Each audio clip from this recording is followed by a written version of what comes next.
مہربان ہے۔ اعوذ باللہ من الشیطان الرجیم، پناہ مانگتا ہوں اللہ کی شیطان مردود سے۔ بسم اللہ الرحمن الرحیم، اللہ کے نام سے جو رحمان اور رحیم ہے۔ فاتحہ نام، اس کا نام الفاتحہ اس کے مضمون کی مناسبت سے ہے۔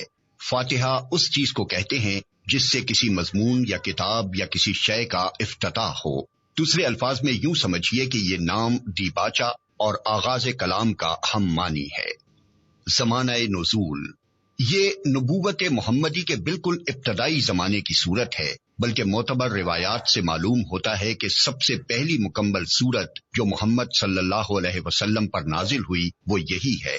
اس سے پہلے صرف متفرق آیات نازل ہوئی تھی جو سورہ علق، سورہ مزمل اور سورہ مدثر وغیرہ میں شامل ہیں۔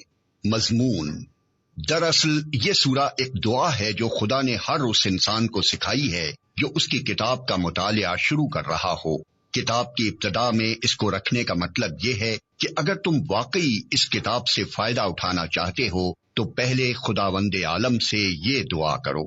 انسان فطرتاً دعا اسی چیز کی کیا کرتا ہے جس کی طلب اور خواہش اس کے دل میں ہوتی ہے، اور اسی صورت میں کرتا ہے جبکہ اسے یہ احساس ہو کہ اس کی مطلوب چیز اس ہستی کے اختیار میں ہے جس سے وہ دعا کر رہا ہے۔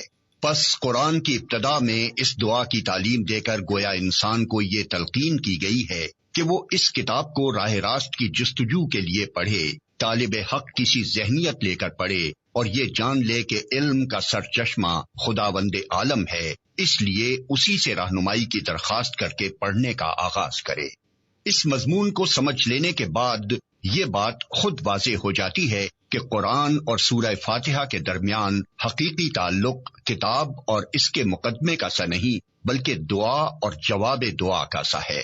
سورہ فاتحہ ایک دعا ہے بندے کی جانب سے اور قرآن اس کا جواب ہے خدا کی جانب سے۔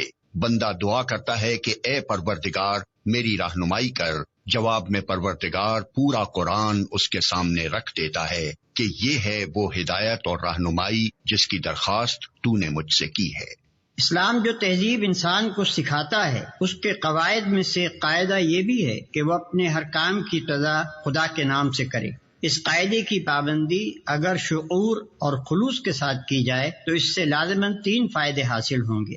ایک یہ کہ آدمی بہت سے برے کاموں سے بچ جائے گا، کیونکہ خدا کا نام لینے کی عادت اسے ہر کام شروع کرتے وقت یہ سوچنے پر مجبور کر دے گی کہ کیا واقعی میں اس کام پر خدا کا نام لینے میں بجانب ہوں۔